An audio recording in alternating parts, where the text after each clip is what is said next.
Unable to sleep, I eventually drove to a quiet all-night cafe on the edge of town.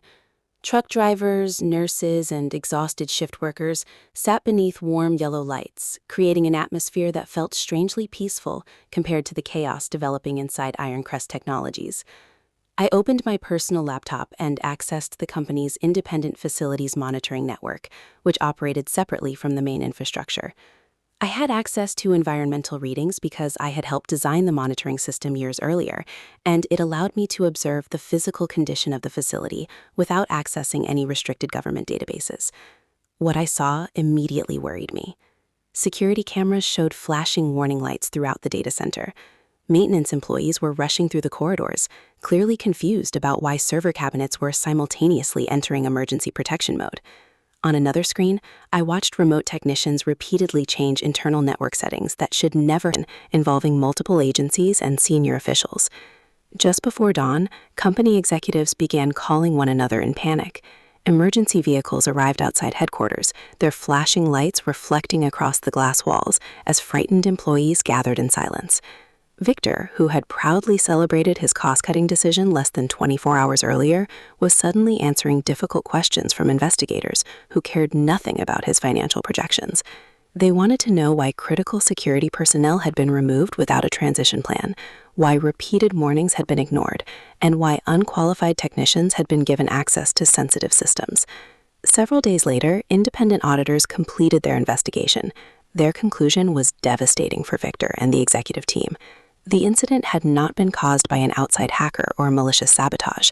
It had been caused by reckless leadership decisions, inadequate planning, and the complete disregard of professional warnings. My archived emails, security reports, documentation, and recorded meeting notes clearly showed that I had explained every foreseeable risk before my termination. I had warned them exactly what could happen, and now the evidence proved that my warnings had been ignored. The responsibility belonged entirely to the leadership team that had chosen short-term savings over long-term security. A month later, I accepted a position at another organization where expertise was respected and experienced professionals were treated as valuable assets rather than unnecessary expenses. I began a new chapter, surrounded by colleagues who understood that knowledge takes years to build, but only minutes to lose. Looking back, I realized that my greatest satisfaction did not come from watching my former employer struggle. It came from knowing that I had remained professional, honest, and responsible until the very end. I had done my job with integrity, even when the people above me failed to appreciate it. The experience taught me a lesson I would never forget. Organizations may save money by replacing experienced people with cheaper alternatives, but they can never purchase 12 years of knowledge overnight. True expertise is often invisible when everything works perfectly, but the moment it disappears, everyone suddenly realizes how much it was worth. If this story teaches us anything, it is that the people quietly keeping an organization running should never be treated as disposable.